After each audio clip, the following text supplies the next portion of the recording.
Magandang gabi kapatid kaibigan, linggo na naman po ng gabi, narito pong muli ang inyong kaibigan, si Brother Albert, upang magbahagi muli ng salita ng Diyos sa gabing ito. Ang topic ko po sa gabing ito ay pinamagatan ko na what is the meaning of born again? Does all man required to experience it? Yan pong ating tatalakayin sa gabi ito.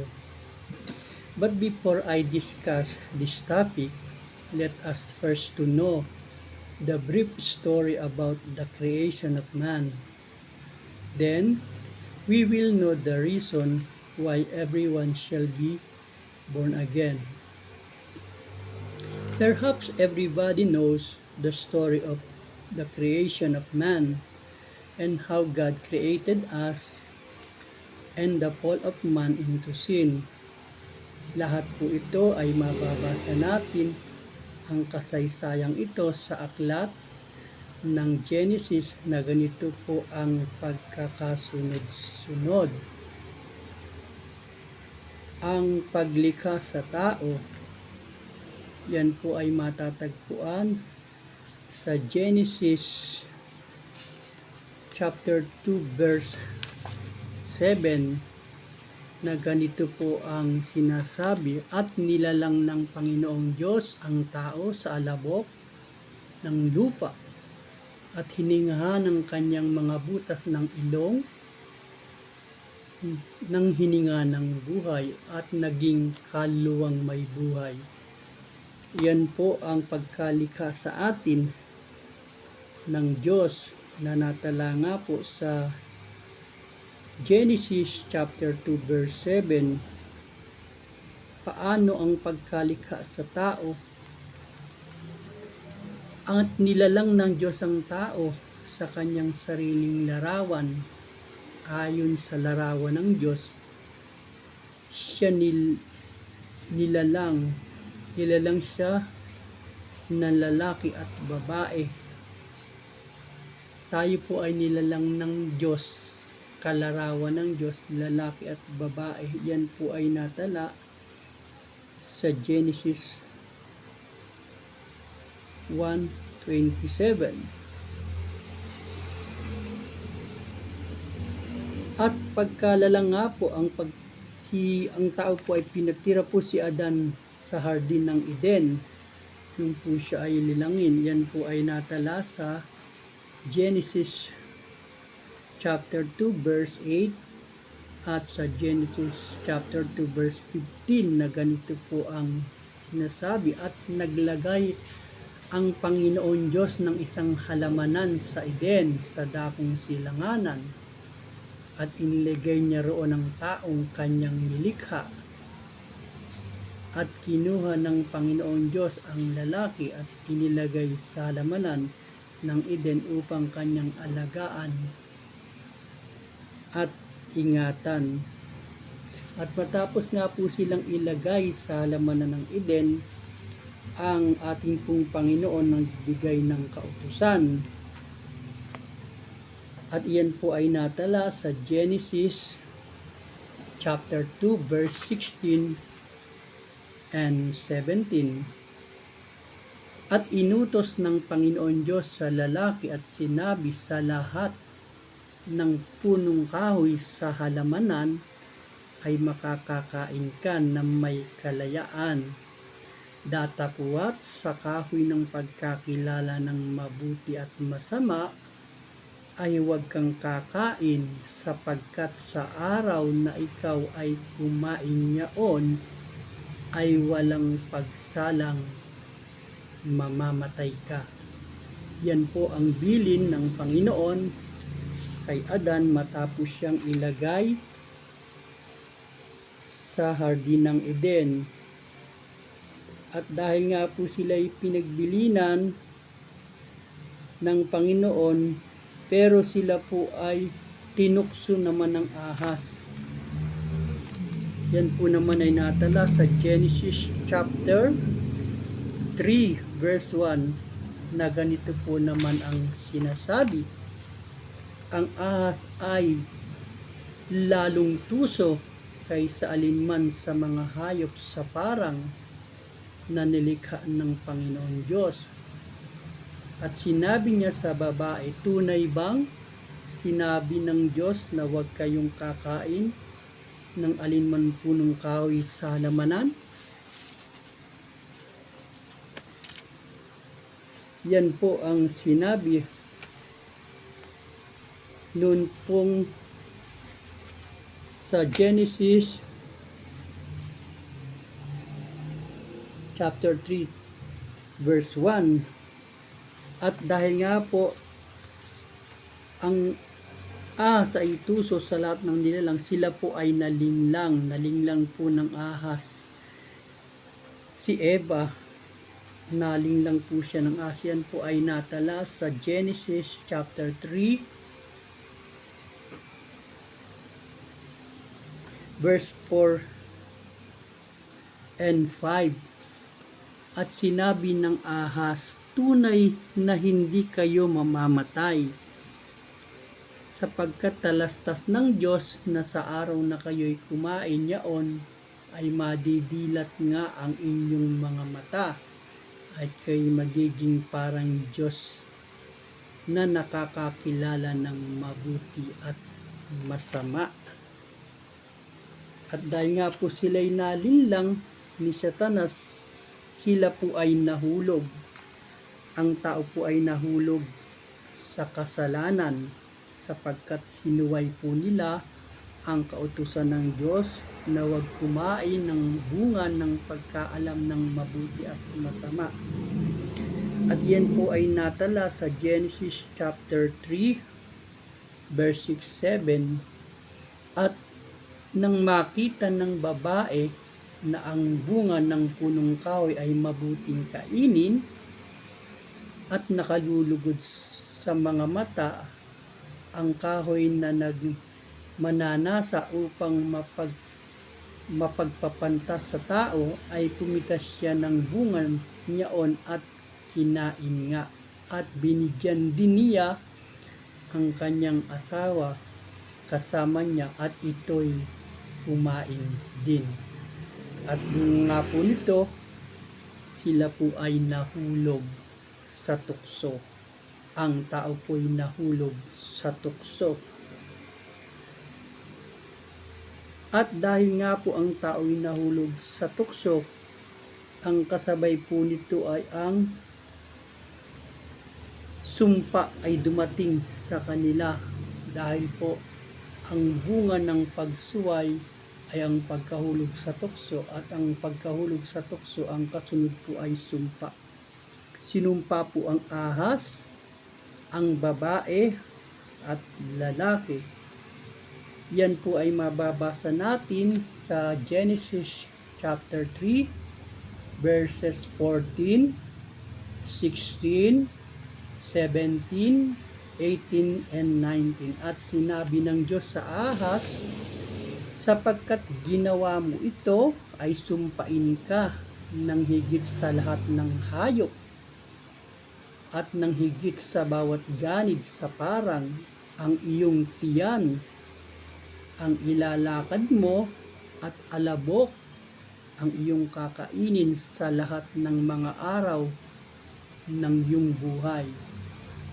Yan po ang sinabi ng Panginoon Diyos sa ahas. Sinabi naman niya sa babae, pararamihin kong lubha ang iyong kalumbayan, ang iyong paglilihi, manganganak kang may kahirapan, at sa iyong asawa ay pahihinuhod. Ang iyong kalooban ay siyang papapanginoon sa iyo. Yan po naman ang sinabi ng Diyos sa babae. At kay Adan naman ay sinabi, sapagkat iyong dininig ang tinig ng iyong asawa, at kumain ka ng bunga ng punong kahoy na aking iniutos sa iyo, na huwag kang kakain yaon, sumpain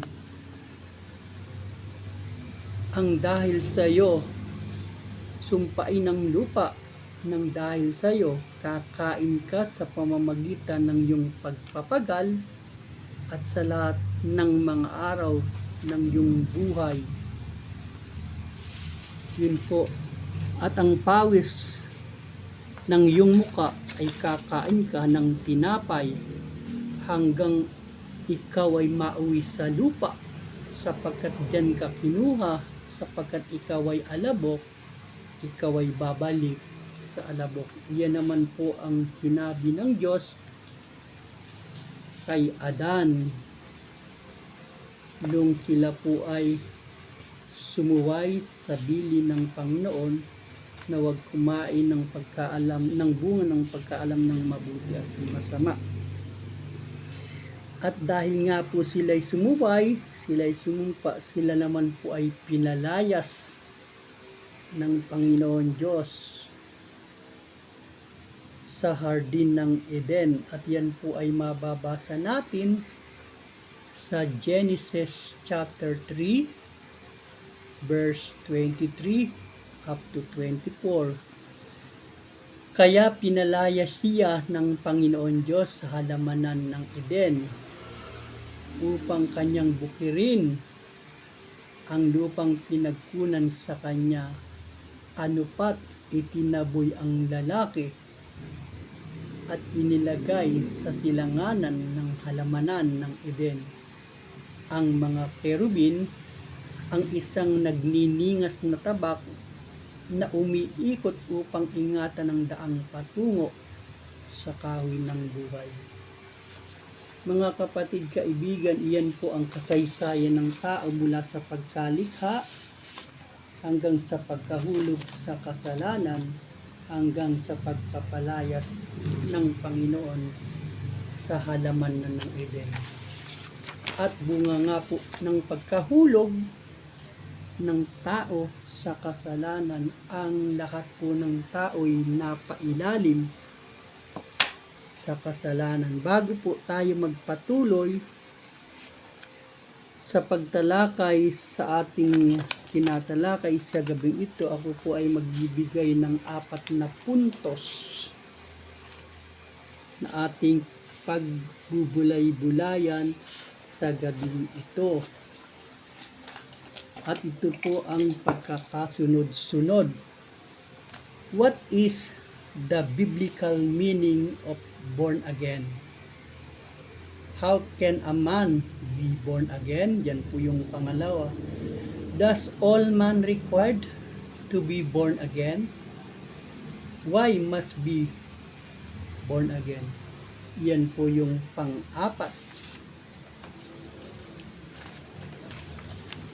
What is the biblical meaning of born again? The phrase born again is more literally means born from above. Just as your mother physically birthed to you. If you want to have eternal life, you need the Holy Spirit to give you a spiritual birth. This is the moment of conversation when you go from being spiritually dead to spiritually alive to Christ Jesus. Kung mapapansin niyo po doon sa pinalakay natin, doon po sa aklat ng Genesis, nagkaroon po ng kamatayang spiritual. Ang kamatayang spiritual po, yan po yung pagkahiwalay ng tao sa Diyos. Nung pong nagkasala ang tao, si Eva at si Adan, nagkaroon po ng pagkakahiwalay ng relasyon ng Diyos sa pagkahulog nila sa kasalanan. Kaya po namatay ang kanilang spiritual na kaugnayan sa Diyos. At ang sabi po sa John 3:6, ang ipinanganak sa laman ay laman nga, ang pinanganak sa espiritu ay espiritu nga. At sinabi rin sa John 3:7, huwag kang magtaka sa aking sinabi sa iyo, kinakailangan nga na kayo'y ipanganak na muli. Yan po yung unang puntos. Ang pangalawang puntos, how can a man be born again? Ang unang nagkaroon po ng kaisipang magtanong kung paano ang isang tao ay ma-born again ay walang iba kung hindi si Nicodemus, na siya ang nagtanong sa Panginoon ng ganito. Nicodemus say unto him, How can a man be born when he is old? Can he enter the second time into his mother womb and be born? At iyan po ay natala sa John 3 verse 4. Dahil si Nicodemus nga po ay nagtanong, sinagot naman siya ng Panginoong Hesus ng ganito. Sumagot si Jesus, katotohanang sinasabi ko sa inyo, maliban ang tao'y ipanganak sa ng tubig at ng Espiritu ay hindi siya makapapasok sa kaharian ng Diyos. Natala po yan sa John 35. At ang pangatlong puntos po ay, does all man required to be born again? Oo. Kailangan ito'y maranasan ng isang tao, kapatid, kaibigan. Hindi ito pag-anib sa isang religion. Ito isang paraan para ma-restore ang kaugnayan ng tao sa Diyos na minsang nawala noong ang tao'y nahulog sa kasalanan sa pamamagitan ng pagsuway ng unang tao na si Eva at si Adan. Ang batayan po niyan ay natala sa Genesis chapter 3 verse 6-7. At dahil dito'y pumasok sa buong sanglibutan ang kasalanan na nagbunga ng kamatayang espiritual. At dahil dito ang lahat ng tao'y napasailalim sa kamatayang espiritual at physical, sapagkat ito ang naging kapalit ng pagsuway ng tao. Ang batayan po nito ay natala sa Roma chapter 5 verse 12 na ganito naman ang sinasabi.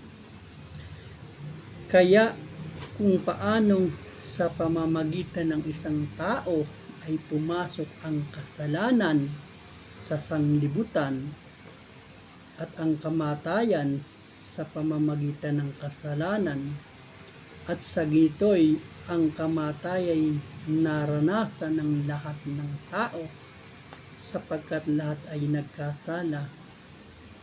Kapatid, kaibigan, kaya nga sinabi sa John 3:6-7 ang ganito, ang pinanganak sa laman ay laman nga, ang pinanganak sa espiritu ay espiritu nga. Huwag kang magtaka sa aking sinabi sa iyo, kinakailangan nga kayo'y ipanganak na muli. Yan po yung ikatlong puntos. Does all man required to be born again? Oo po ang sagot. Number 4, why must be born again? Bakit kailangan bang ipanganak na muli? Ako po ay magbibigay ng tatlong dahilan kung bakit ang tao'y kailangang ipanganak na muli. Unang dahilan, para maiwasan ang kamatayang espiritual na binanggit sa Roma chapter 5 verse 12 na ganito po ang sinasabi. Kaya kung paano sa pamamagitan ng isang tao ay pumasok ang kasalanan sa sanglibutan at ang kamatayan sa pamamagitan ng kasalanan, at sa ganito'y ang kamatayan ay naranasan ng lahat ng tao sapagkat lahat ay nagkasala. So wala pong exempted. Lahat po ng tao, pag naging tao ka, pasok ka po roon sa sinasabi sa Romans chapter 5 verse 12. Ang ibig sabihin po ng kamatayang spiritual ay ang walang hanggang pagkawalay sa Diyos. Kasi kung tinutukoy po din ni kamatayang physical, hindi naman po namatay si Eva at si Adan kaagad-agad, nabuhay pa po sila ng maraming taon.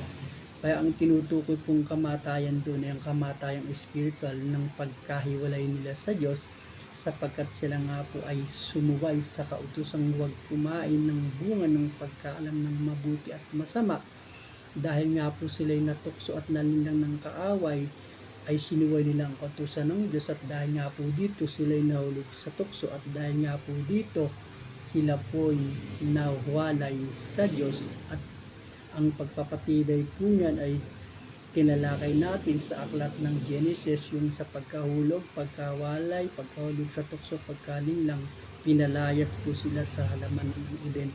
Yun po yung consequence ng ginawang pagsuway, ang kamatayang spiritual.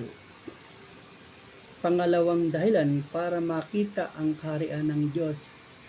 Yan po ang pangalawang dahilan, why must be born again, kung bakit tayo palang ipanganak na muli, para makita ang kaharian ng Diyos. Ang sabi po sa John 3:3, sumagot si Jesus at sa kanya'y sinabi, katotohanang sinasabi ko sa inyo, maliban ang tao'y ipanganak na muli ay hindi siya makakakita ng kaharian ng Diyos.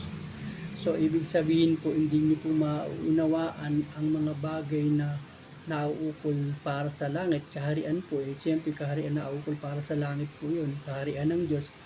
Kung hindi pa po naranasan na ma-reconnect, maiugnay muli sa Diyos mula sa pagkahiwalay dahil po sa kasalanan ko. So kailangan po talaga'y ipanganak muli, ma-reconnect po sa pamamagitan ng Espiritu mula sa Diyos. Pangatlo pong dahilan, para makapasok sa kaharian ng Diyos. Ang sabi po sa John 3, chapter 2, verse 5, sumagot si Jesus, katotohanang sinasabi ko sa inyo, maliban ng tao'y ipanganak ng tubig at ng Espiritu ay hindi siya makapapasok sa kaharian ng Diyos. So kailangan po talagang ipanganak na muli para makapasok sa kaharian ng Diyos. Kapatid, kaibigan, natalakay na natin ang 4 na puntos. What is the biblical meaning of born again? How can a man be born again? Does all man required to be born again? Why must be born again? Yan po ay natalakay na natin. Ang mga katanungan po ay ganito. Gusto mo bang maibalik ang naputol na kaugnayan mo sa Diyos dahil sa kasalanan? Yan po ang unang tanungan, dahil pinatunayan nga po sa Genesis na naputol po ang kaugnayan ng Diyos sapagkat ang nahulog sa kasalanan.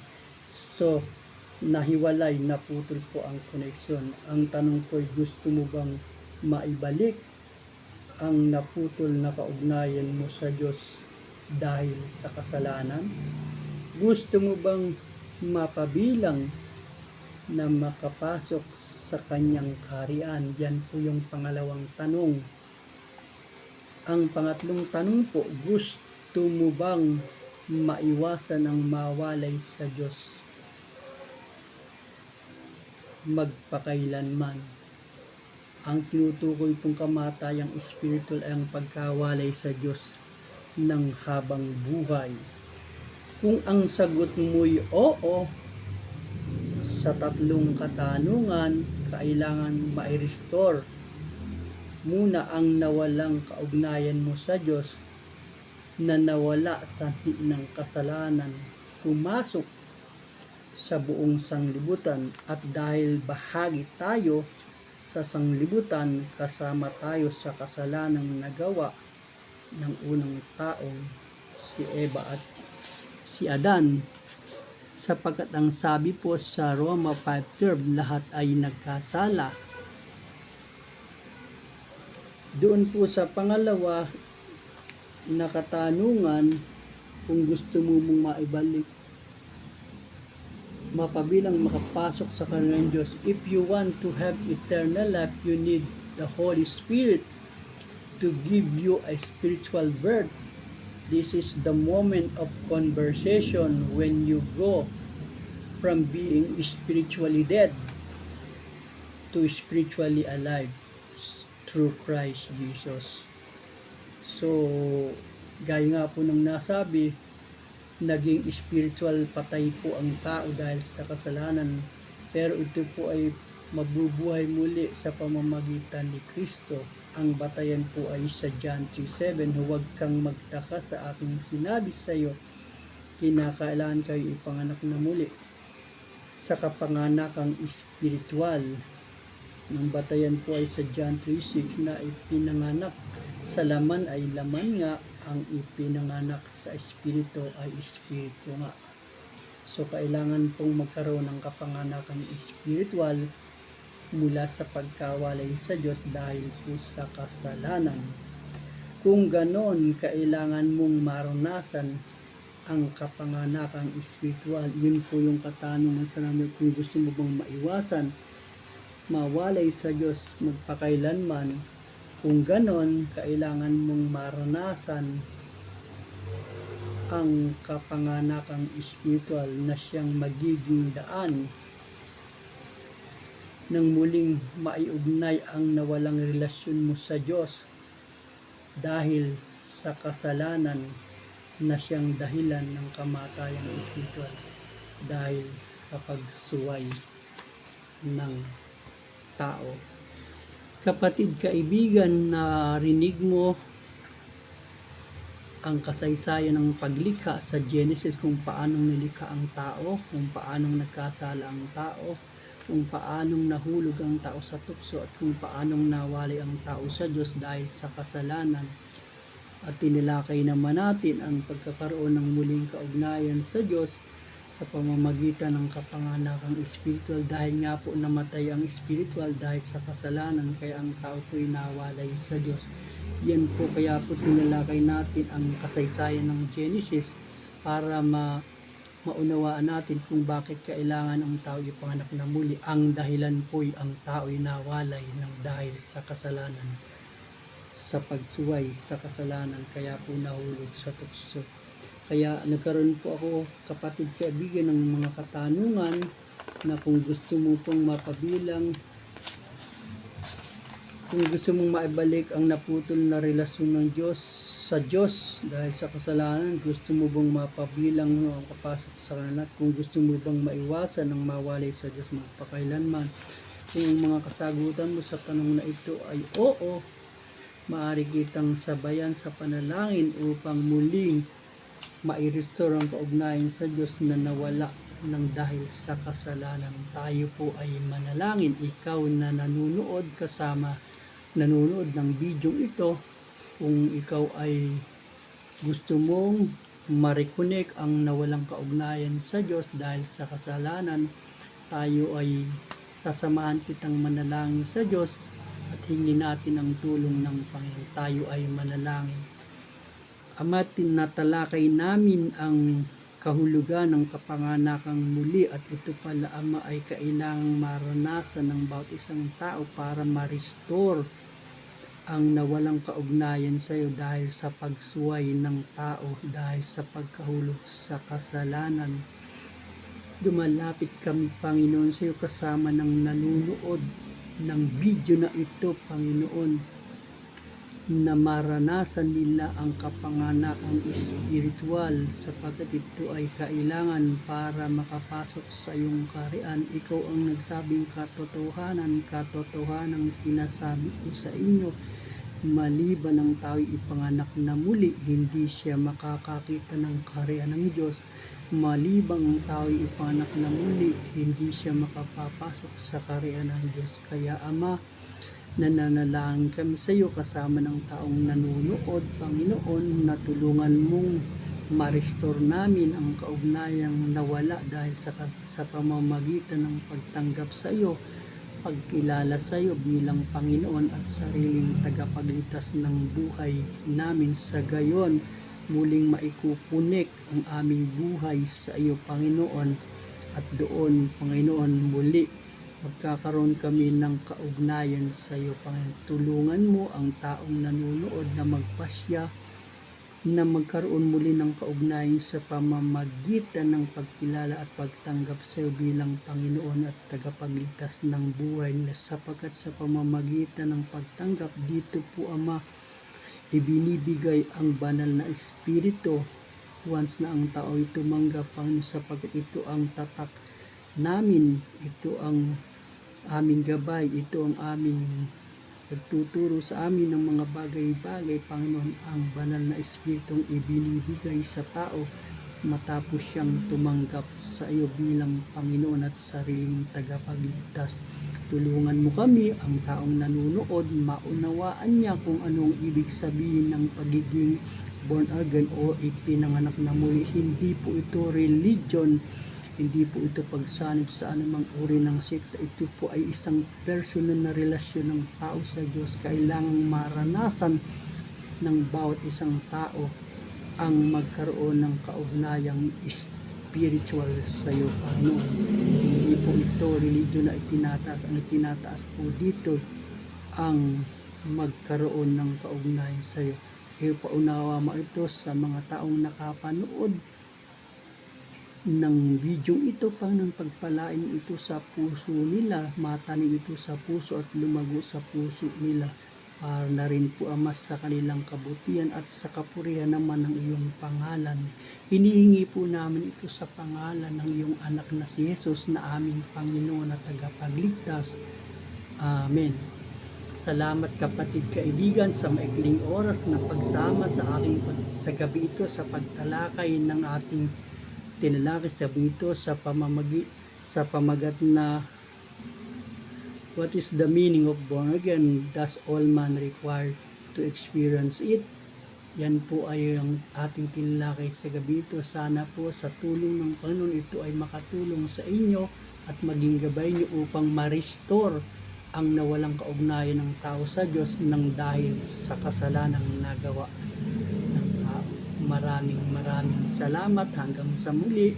Patnubayan, ingatan, proteksyonan tayo ng Panginoon sa ating pansamantalang pagtulog sa gabing ito upang bigyan kapahingahan ang pagod na lupang katawan sa maghapong paggawa. Amen.